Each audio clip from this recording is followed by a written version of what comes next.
praise Him, to worship Him sa ating pong midweek worship service. No po? At sa mga nandito po ngayon at sa mga nakatune in po sa atin online, shout out po sa inyo pong lahat na nandyan. Sa inyo po. Kung mapapansin nyo po, ang atin pong Pastor Ernest ay wala po sa mga panahon na ito. Siya po ay nagpaalam po dahil kailangan po niyang sikasuhin lang po yung kanyang kapatid sa airport at baka hindi po siya makabalik sa tamang oras. Ano po? Kaya po, bagamat wala po siya ngayon, ay tayo po ay magpapatuloy sa biyaya ng Panginoon. At tayo pa rin po ay nagbukas po ng bagong serye po sa atin pong pagbubulay-bulay ng salita ng Diyos every Sunday and Wednesday. At binuksan po natin ngayong buwan, yung pong atin pong sermon series na may pinamagatan pong Life Together. Yan po ay inumpisahan po ng Pastor Ernest at ni Jack nung linggo po sa ating pong first and second service. At doon po iikot po ang ating po mga mensahe sa Life Together o ang buhay ng sama-sama. And in this particular moment, at this particular time, ang atin pong focus ng ating pong sama-sama o ang buhay sama-sama ay may kinalaman po sa pagtatyaga. The testing of patience. The testing of patience o ang pagsubok sa ating pasensya. Pastor, tamang-tama talaga yan. Punong-puno na ako eh.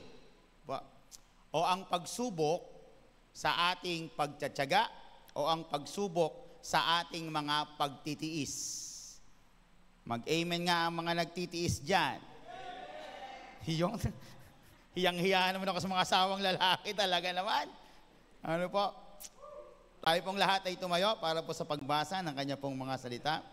Kung meron po kayong mga Biblia dyan at makikita nyo naman sa ating screen, Colossians chapter 3, verse 12 to 13, dun po natin hahanguin ang atin pong pag-aaral at ang mensahe ng Diyos sa atin ngayong pong araw, gabi na ito.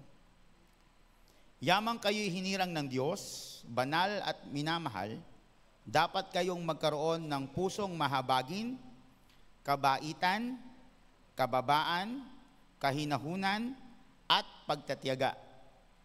Magtiyagaan kayo at magpatawaran kung may hinanakit kayo sa isa't isa. Magpatawad kayo gaya ng pagkapatawad sa inyo ng Panginoon. Aming Diyos, kami po ay mag-aaral muli ng iyo pong mga salita. Isa pong mahirap, Panginoon, madaling pag-aralan, ngunit mahirap, Panginoon, na i-apply sa aming pong buhay. Aming Diyos, maging bukas ang aming pong puso. Tulungan niyo po kami na hindi lang ito mapakinggan. Higit sa lahat, Panginoon, ito, Panginoon, ay aming pong magawa sa aming pong mga kapatid sa Panginoon.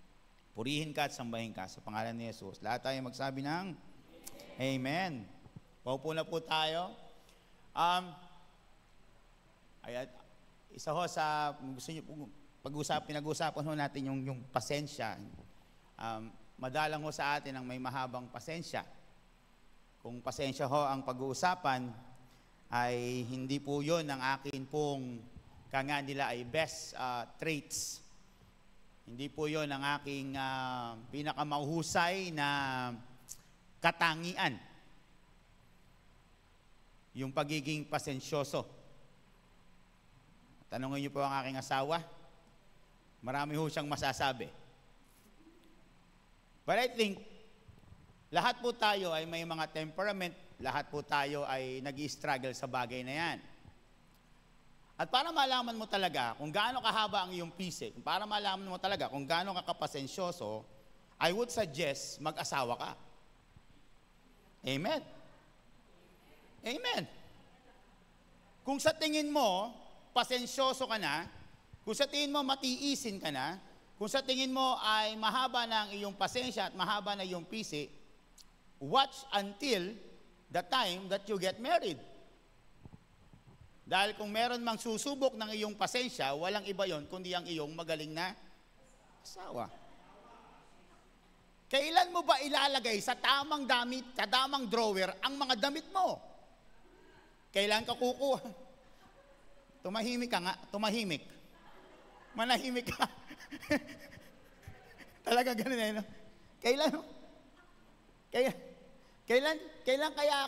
Kailan kaya ako gigising at yung mga damit mo na yan ay maayos kapag kinukuha mo? Lagi mong sinasabi, isosot mo pa yan, isosot mo pa yan. Lahat na nagsampayan doon sa kwarto, nandun, lahat ng pantalon mo nakahilera. 10 yung pantalon mo, sabi mo, isosot mong lahat. Huwag mo munang lalabas, isosot ko pa rin. Ang pinakamatinding pag-aaway na pwede mo ma-experience ay sa pag-aasawa. Hindi ko po alam kung ano na po yung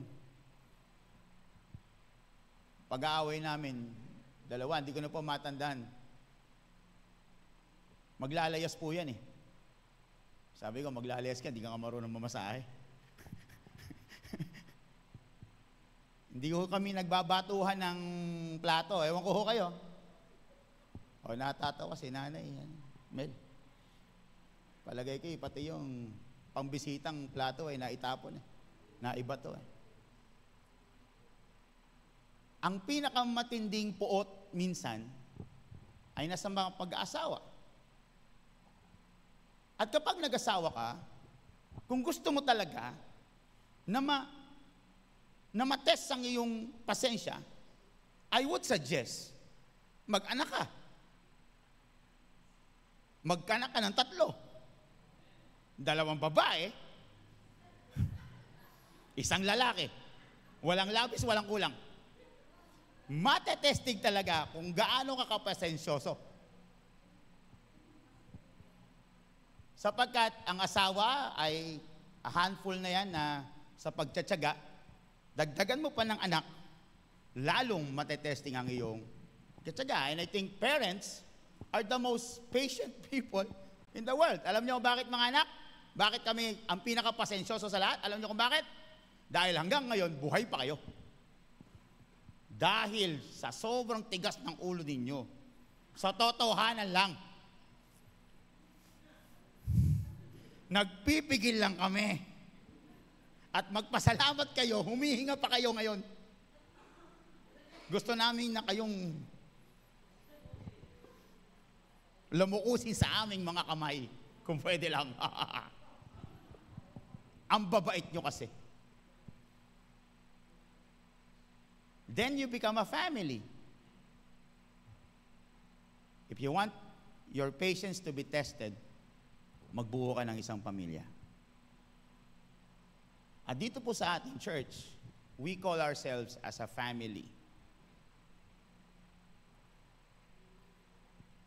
At yung pamilya na yon, at yung pamilya dito, I would like to submit, walang pagkakaiba. Pangit lang mong pakinggan, pero ang totoo, nagtitiisan lang tayo dito.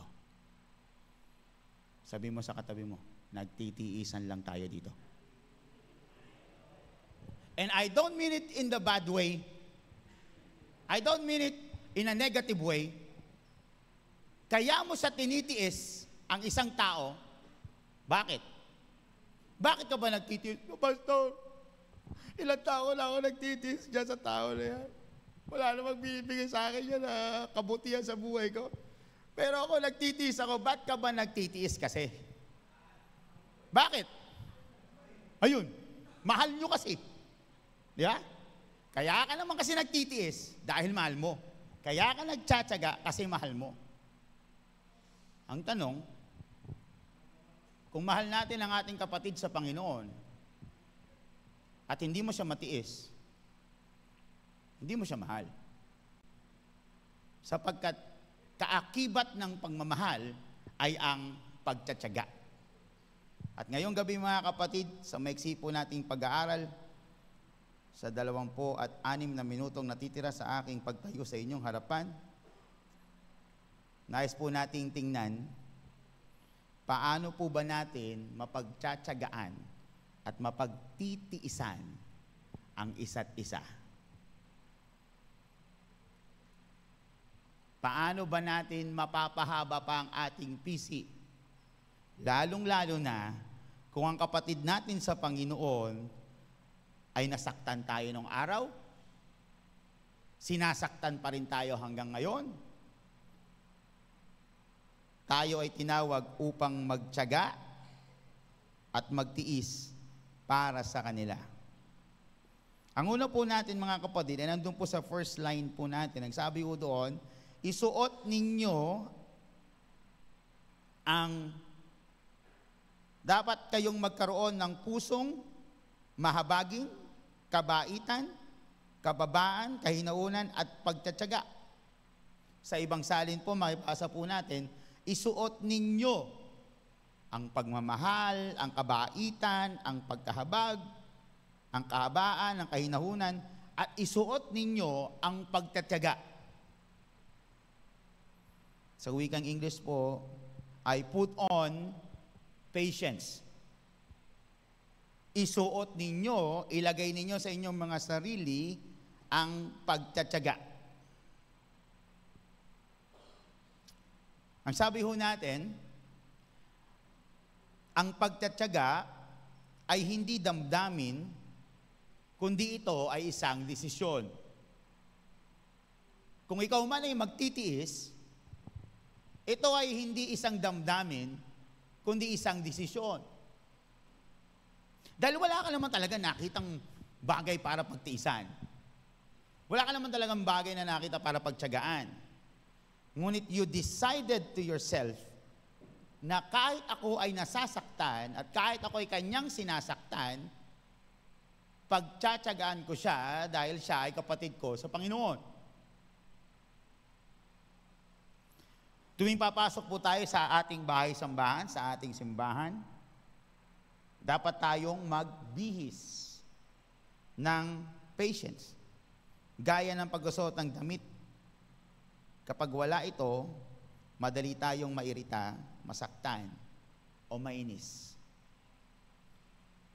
Pag nagsasama-sama po tayo bilang magkakapatid sa Panginoon, isusuot po lagi natin yung pagtatiyaga, yung pagtitiis, yung pasensya. Dahil sinasabi ko po sa inyo, lalong-lalo na po sa mga bago po naming nakakasama dito, masusubukan po ang inyong pasensya sa mga taong makikita nyo po dito.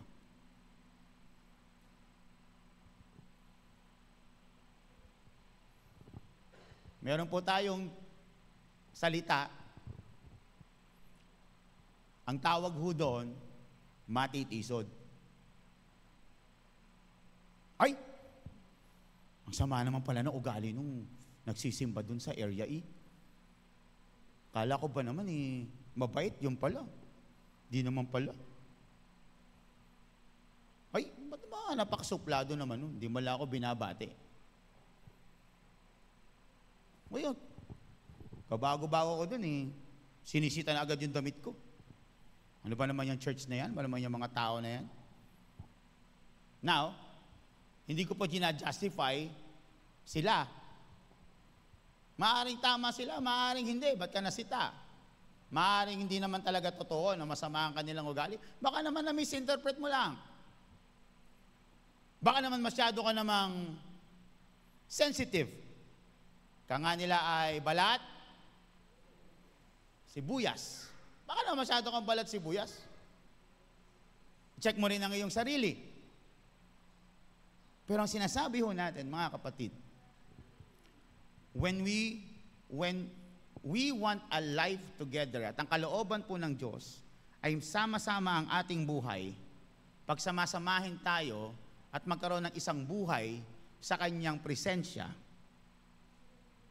live together sa ating life group, live together sa ating church, at isineshare natin ang buhay natin sa isa't isa, isuot nyo po lagi, ang sabi ni Pablo, lagi nyong isusuot ang pagtitiis sa isa't isa.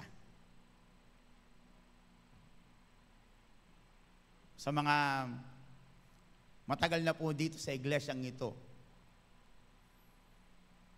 maaaring ikaw ay nandito dahil ikaw ay nakapagtiis ng mahabang panahon. Bagamat nakakita ka ng mga negatibong bagay sa iglesia, by the way, ang iglesia pong ito, ang church na ito is far from being perfect. Kung kayo po ay makakakita ng perfectong iglesia o perfectong church, sabihin niyo po sa akin at sasama po ako sa inyo. Iiwan ko po silang lahat. Ako po ay magre-resign po sa akin pong posisyon dito po bilang pastor ng area at sasama po ako sa iyo. At pupunta po tayo sa perfect church. Masasaktan ka ng iyong kapatid sa Panginoon. Parang isang pamilya. Pinakamasakit sa lahat, sabi nga nila, okay sana, kung ako inagrabyado ng ibang tao eh. Sabi, kamag-anak ko pa naman eh, ginanon ako eh. Amen po ba? Masakit po yun, to ba? Di bali masaktan ka ng ibang tao, ng kapitbahay mo, o sino man yan. Ngunit kapag sumakit sa iyo ay miyembro ng iyong pamilya at kaanak mo, masyadong masakit. And because we are a group of imperfect people, mangyayari na magkakaroon tayo ng mga disagreements, masasaktan ng bawat isa, kahit sinasadya man o hindi, darating at darating na tayo po ay masasaktan natin ang bawat isa. At kung makikita nyo po yung mga lola at lola natin dito, yan po talaga ang matagal na nagtitiis dito sa church na ito. Nagtitiis sa mga Kristiyano. At, don't get me wrong, pinagtitiisan din sila.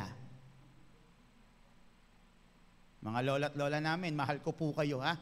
Huwag po kayong, mahal ko po kayo at ang paggalang ko po sa inyo yung taas. Pero wag naman po yung sasabihin na kayo lang ang nagtitiis sa amin. May pagtitiis, di kaming ginagawa. Halimbawa kagabi, nagdala po ang Lola Eding ng ng buko na minatamis, na may langka. Napakasarap. Ay, walang suman. Nagtiis ako. Nakainin yung kahit walang suman. Pinagtiisan ko yun. Joke lang po yan. Nagtitiis din tayo. Yung mga bata at kabataan po natin, lagi po natin silang napupulaan. Ganyan kayong mga kabataan, ganyan kayong mga kabataan, ganyan kayong mga kabataan. Nagtitiis kami sa inyo, titigas ang ulo nyo. Alam niyo po ba nga mga kabataan nagtitiis din sa inyo? Hindi lang po nagsasalita yan dahil lang buong paggalang yan. At okay lang yun. It's okay. Okay pong magtiisan tayo dito. Kaya natin tinitiis ang bawat isa dahil mahal natin ang bawat isa. Nagigas niyo po ba? Kaya pag tayo nagsasama-sama, lagi niyo pong isusuot sa inyong mga katawan ang pasensya, pagtitiis, at pagtsatsaga. Huwag pong masyadong balat sibuyas. Para pong ganito, yung picture na to. Ewan ko kung nailagay. Hindi ko pa chinek, pasensya ka na. Para po sa basketball team. Ano po yan? Jersey. Jersey. Isusuot po natin yan. Pag tayo nagsasama-sama sa live group, pag tayo nagsasama-sama, isuot po natin ang uniforme natin ng patience. Tayo po ay team patience. Ibig sabihin, isusuot mo yan. At pag nakita mo, may patience siya, may patience din ako. Pareho kami ng uniforme. Iba nga lang number namin. Ibig sabihin nun, pagtitiisan ko siya, pagtitiisan niya ako. Alam niyo po, napakasarap sa pakiramdam na malaman na may mga taong nagtitiis pala sa akin.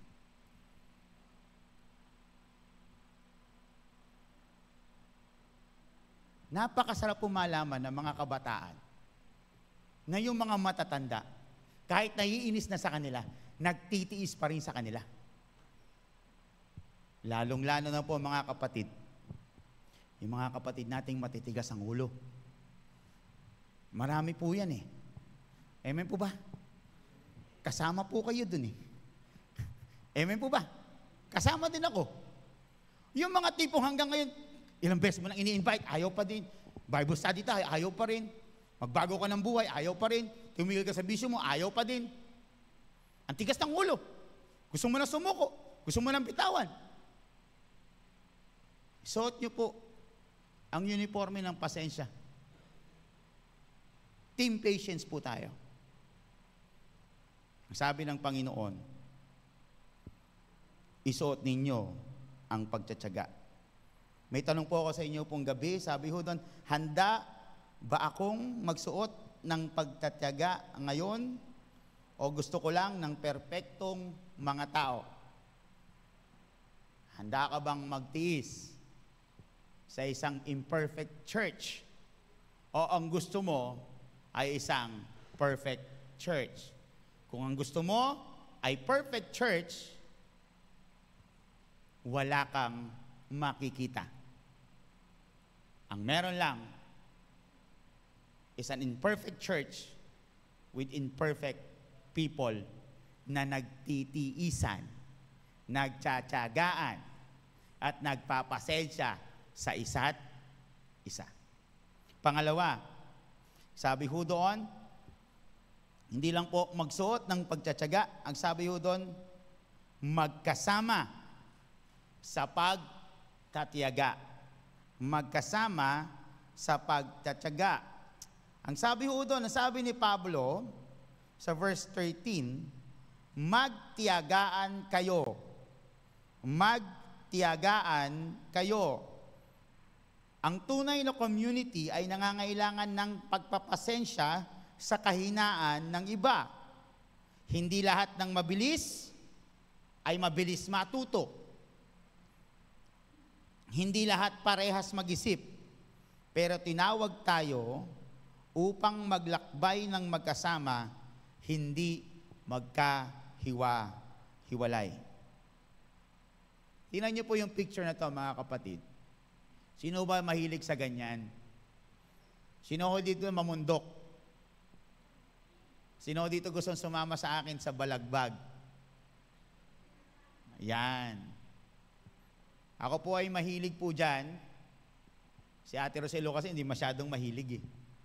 No, mas gusto niya sa yung mga malapit-lapit lang. Ayaw niya po kasi yung nahihirapan. No, ngayon pong may edad na ako ng ganito, medyo naiiba na rin. Ayaw ko na rin yung nahihirapan. No po, ayaw ko na rin yung namamasyal na naglalakad. Pero kung meron pa mga opportunity, gusto ko po yan. Hiking. Ako po ay isa rin hong nag-i-scout sa school, Boy Scout. Ginagawa po namin yan.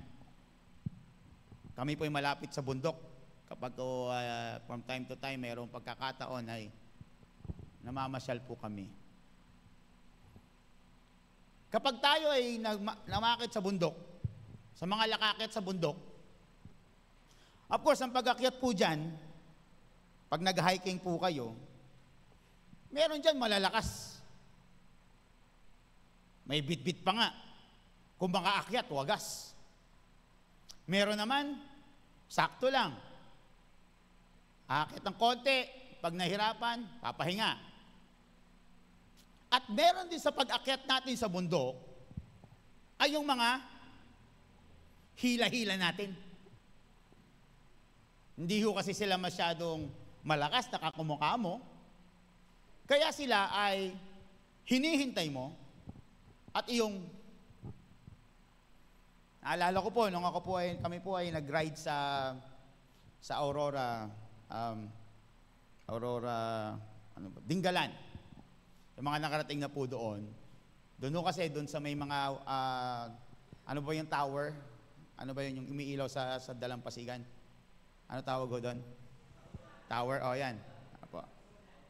So, pupunta po kayo doon. Pero para po makarating kayo doon, magbabangka muna kayo, tapos aakyat po kayo.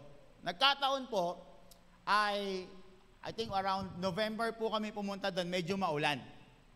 Pag-akyat po namin ng doon, bagamat yun po talaga ay dinadaanan talaga ng tao kahit sino, naging mahirap po ang aming pong pag-akyat.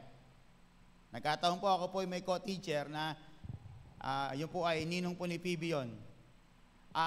Physically, hindi po siya ganoon, sabihin na natin, physically hindi siya ganoon angkop ang kanyang katawan sa pag-akyat sa mga ganong mga aakyatin. Ang kasama naman po namin ay puro mga sangre. Nagigasi po ba ako? Opo, puro po mga sangre. Puro po kami mga lalaki doon, pero may kasama, paramihan po, puro mga sangre. Hindi rin po sila ganoon kalakas na umakyat. 3 lang po kami doon. At ako naman po, hindi naman po pinakamalakas. Ang tuhod ko po ay medyo iba na po ang kondisyon. Tinaga po namin sila na iakyat at ibaba. Maniwala ko po kayo sa akin, nagkakadagulong po sila sa putik, kakadulas. Hindi po namin sila pwedeng gawanan. Yung pong isa na namin kasama ay akala ko'y aatakihin pa sa puso. Sir, sa gitna tayo ng bundok, umayos ka. Ngunit kailangan po naming magtulungan. Hindi po kami makakyat, kaya ang sabi ko po sa kanila, dahil po ako may background nga po sa scouting, sabi ko, kumuha kayo ng mga, yan, yung tungkod. Nakakita po kami ng mga tungkod. Katang po ako may dalang pangmutol. Nakatulong po ng malaki yon, sapagkat hindi ko na sila kinakailangang alalayan pa. Ang ating pong life together ay parang pag-akyat po sa bundok na aking naikwento. Meron sa inyo na malalakas ang pananampalataya. Meron sa inyo na mahihina ang pananampalataya. Mayroon sa iyo malakas ang kanilang panlaban sa tukso. Meron naman sa atin na mga marupok at mahihina sa bagay na yon. Meron sa inyo nakakaunawa sa salita ng Diyos at mabilis yung siyang nauunawaan. At mayroon tayong mga kapatid na kung saan hindi nila masyadong maunawaan. Ano ang ating gagawin? Magtiyagaan tayo ng sama-sama. Hanggang makarating po tayo doon sa ating pupuntahan. Binuksan po natin yung live group sa inyo po sa pangunguna ng ating Pastor Ernest. Sa kami pong 3, ang aming pong layunin ay wala pong maiiwan na miyembro o live group na kahit isa, lahat tayo ay aakyat ng bundok ng discipleship. Lahat ng malalakas, aalalayan ng mahihina. Lahat ng mahihina ay magtsatsaga, magtitiis, lahat tayo hanggang makarating tayo sa kalooban ng Panginoon. We go and make disciples of all nations. May pangarap tayo sa ating iglesia at ang gusto natin ay isang iglesia na talagang naglilingkod sa Panginoon. Kaya tayo nagtsatsaga na sama-sama dahil tayo ay nagmamahalan. Ang tanong, sino ang mahirap pakisamahan sa simbahan ngayon?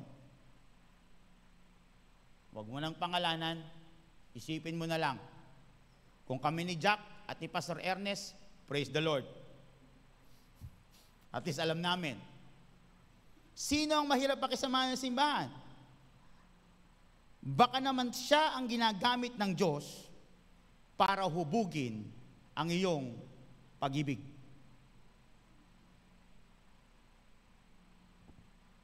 Sino ang mahirap pakisamahan sa church na ito? Sino ang mahirap pakisamahan sa iyong live group? Ginagamit siya ng Diyos para bigyan ka ng pagtsatsaga. Tayo po ay magsuot ng pagtsatsaga, magsama-sama sa pagtsatsaga, at ang pangatlo, magpatawad ng may pagtsatsaga. Magpatawad ng may pagtsatsaga. Ang sabi ho ni Pastor Pablo, verse 13, magpatawad kayo gaya ng pagkapatawad ng Panginoon sa inyo. Ang pagpapatawad po, ang sabi ho natin kanina, ang pagtsatsaga o pagtitiisan ay hindi po isang damdamin. Ay, pastor, hindi ko siya mapatawad. Bakit? Gagalit ako eh. Talagang pastor eh. Matindi ginawa sa akin yung pastor. Hindi ko siya mapatawad ngayon.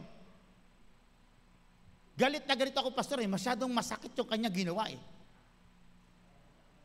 Hindi ko feel na siya ipatawarin. Mga kapatid, kailanman ay hindi talaga natin feel magpatawad. Pagka nga tayo nanonood ng telenovela, gustong-gusto natin yung kontrabida ay ano? Ano gusto-gusto natin sa kontrabida? Sige pa! Sige pa! Oh, dugo-dugo na yung mukha ng kontrabida. Sige pa, durugin mo pa! Kinakaladkat na yung kontrabida. Kulang pa yan, kulang pa yan. Sige pa, sige pa. O, Fernando mo, sa likod mo. Gaganon pa kayo eh. Galit na galit tayo. Ngunit ang tinuturo ng Diyos sa atin, ang pagpapatawad ay isang utos. Feel mo mang magpatawad o hindi, ito ay desisyon ng iyong isipan. Pastor, napakahirap naman yan. Hindi ko naman sinabing madali. Mahirap po talaga to. Mahirap po yung pinag-aaralan natin. Kaya sabi ko sa prayer ko kanina, madaling pag-aralan, mahirap. Napakahirap po nito. At di ko naman sinasabi, kung hindi mo mapatawad yung iyong kapatid sa Panginoon, hindi ko naman alam ang iyong istorya. Ang sinasabi lang po natin ay ang katotohanan ng salita ng Diyos na ang pagpapatawad, ang pagtsatsaga, ang pagtitiis sa isa't isa ay trabaho ng ating isip at isang desisyon rather than a feeling and an emotional appeal. Naintindihan ko, ang dami mo ng luhang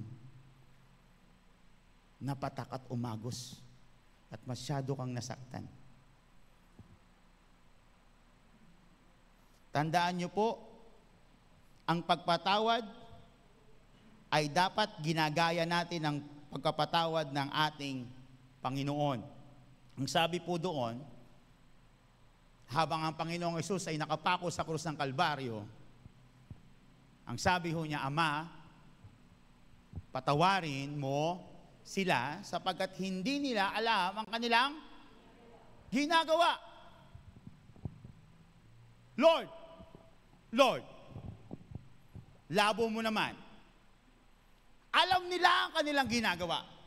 Pinagplanuhan nila ang kanilang ginawa.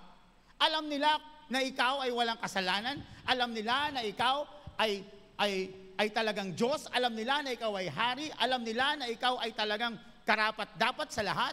At ikaw ay inosente. Alam nilang lahat. Anong sinasabi mong hindi nila alam?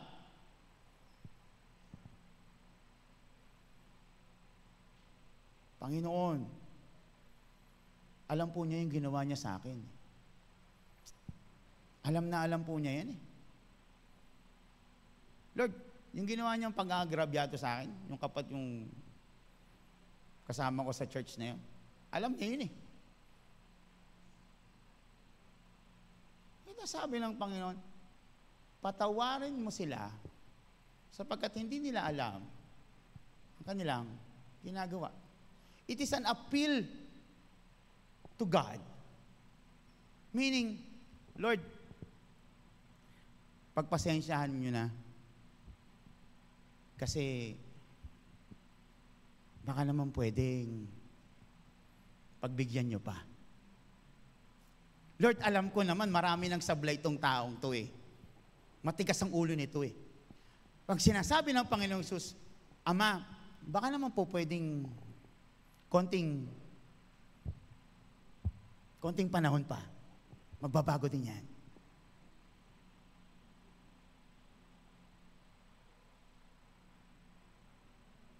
At ang Panginoong Hesus ay ang larawan ng pagtsatsaga at ang modelo ng pagtsatsaga sa atin. Sabi ho natin kanina, magtiisan tayo sa isa't isa.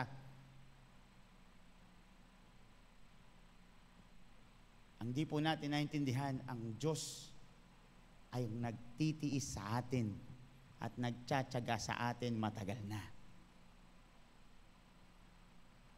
Bilang isang pastor po, mga kapatid, I always question myself in time of reflection, knowing the imperfection na meron ako, mga kasalanang nagagawa natin bilang isang pastor, tao lang naman. And I always ask God, Panginoon, bakit hanggang ngayon ginagamit mo pa rin ako? I mean, pwede namang hindi na. I can always step down sa pagpapastor, mag-focus na lang sa paghahanap buhay.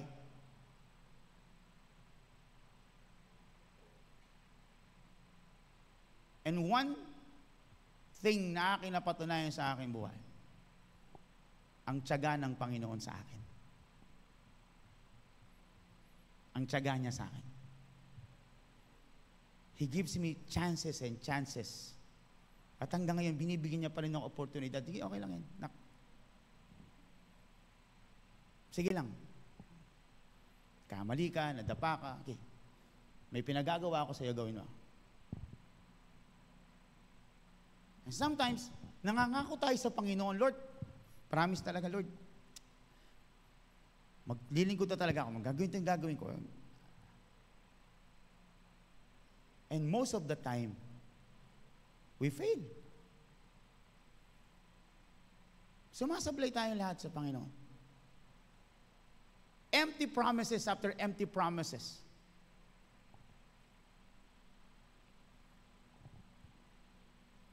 And yet, God is so patient. Bakit? Nandito ka pa rin. Nakapaglilingkod ka pa rin. Pinipili ka pa rin ni Lord. Pinagtsatsagaan ka pa rin ni Lord. Yes, ikaw, ako. Pinagtsatsagaan tayo ni Lord, pinagtitiisan tayo ni Lord. Baka hindi mo pa alam.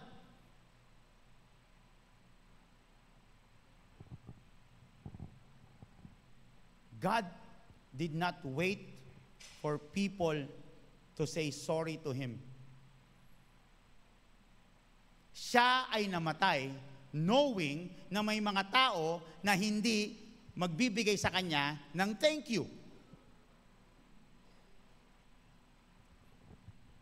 And sometimes, how proud of people we are. Pastor, hanggat hindi siya humihingi ng tawad sa akin, hindi ko siya mapapatawad. And I always try to teach my children ang bagay na yan. Humingi ng tawad sa iyo, hindi. Humingi ng dispensya sa iyo, hindi. You just do the right thing.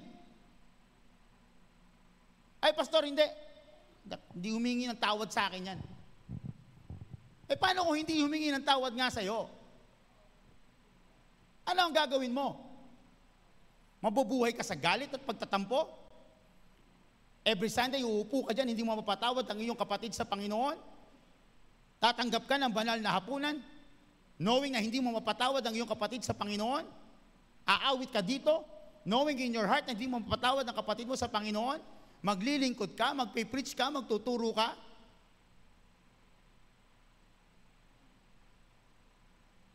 Forgiveness is freedom. Forgiveness is freedom. Ang pagtsatsaga ay humahantong sa pagkapatawad kapag tayo'y mainipin at mapagtanim. Hindi natin kayang magpatawad, pero si Kristo, kahit tayo'y makasalanan pa, pinatawad na niya tayo. And I hope kung paano tayo pinagtitiisan ng Panginoon. Pagtiisan din natin yung ating kapatid sa Panginoon. Pwede ba? Pwede ba? Huwag tayong susuko. Kung ikaw naman yung alam mo, matagal ka ng pinagtitiisan, Aba, maawa ka naman sa amin. Amen ba? Nakita niyo naman, ha? Hindi naman po pwedeng tiis kami ng tiis. Tapos kayo, pinagtitiisan niyo lang kami. Maawa naman kayo doon sa tao nagtitiis sa inyo. Baka sinabi, pastor, sabi ni pastor, pagtiisan mo ko Hindi. Maawa ka sa tao nagtitiis. Maawa ka sa life leader mo naman. Maawa ka naman sa pastor mo. Maawa ka naman sa nanay mo na lagi nananalangin sa'yo. Maawa ka naman sa asawa mo na lagi kang inaaya sa church. Maawa ka naman sa kapatid mo sa Panginoon na lagi kang ginagawa ng mabuti, ikaw naman ay hindi gumagawa ng mabuti sa Kanya. We have to be a church na nagtsatsagaan at nagpapasensyahan sa isa't isa. Now, I want you to look at your seatmate, sa ka-churchmate mo ngayon, at muli sabihin mo sa kanya, pinagtitiisan lang kita. Ilakas mo, pinagtitiisan lang kita. Sabihin mo doon sa harap, pinagtitiisan lang kita. Sabihin mo sa likod, pinagtitiisan lang kita. Again, pinagtitiisan kita dahil mahal kita. Tayo manalangin. Aming Diyos, kami po ay lumalapit sa iyo at nagpapasalamat. Aming Diyos, mahirap ang inyo pong pinapagawa po sa amin. And, Panginoon, nangangarap kami ng church na nagtitiisan, nagtsatsagaan sa isa't isa. Wala naman pong Panginoong ibang paraan para kami magtagumpay, para kami sumaya sa buhay, para lumago ang amin pong church. Panginoon, habaan niyo po ang amin pong mga pisik. Habaan niyo po ang amin pong mga pasensya, lalo na Panginoon sa mga kapatid namin na may katigasan ng ulo. Alalahanin po namin, Panginoon, na may mga tao din na nagtyaga po sa amin. Na may mga tao nagtitiis sa amin, Panginoon. Lalong-lalo na po, Panginoon, Ikaw. Salamat po sa pagkatyaga niyo po sa amin. Salamat po sa pagtitiis niyo po sa amin. Kahit alam niyo po, Panginoon, ang aming mga ginawa at marami po kayong dahilan para hindi na kami gamitin, hindi na kami tawagin, hindi na kami piliin, Panginoon. Ngunit hanggang ngayon, pinagtitiisan niyo po kami at dahil doon, Panginoon, hayaan niyo po na kami ay magtiis din sa iba. At kaya namin sila pinagtitiisan, Panginoon, ay hindi dahil kami ay galit, dahil hindi, Panginoon, kami ay wala ng pag-asa. Nagtsatsaga kami, Panginoon, sa kanila. Nagtitiis. Dahil alam po namin na binigyan niyo po kami ng pagmamahal para po sa kanila. Let us be a church that love each other, forgive each other, and patient with each other. Purihin ka, Panginoon, sa pangalan ni Jesus. Amen. Magandang gabi po sa inyo pong lahat.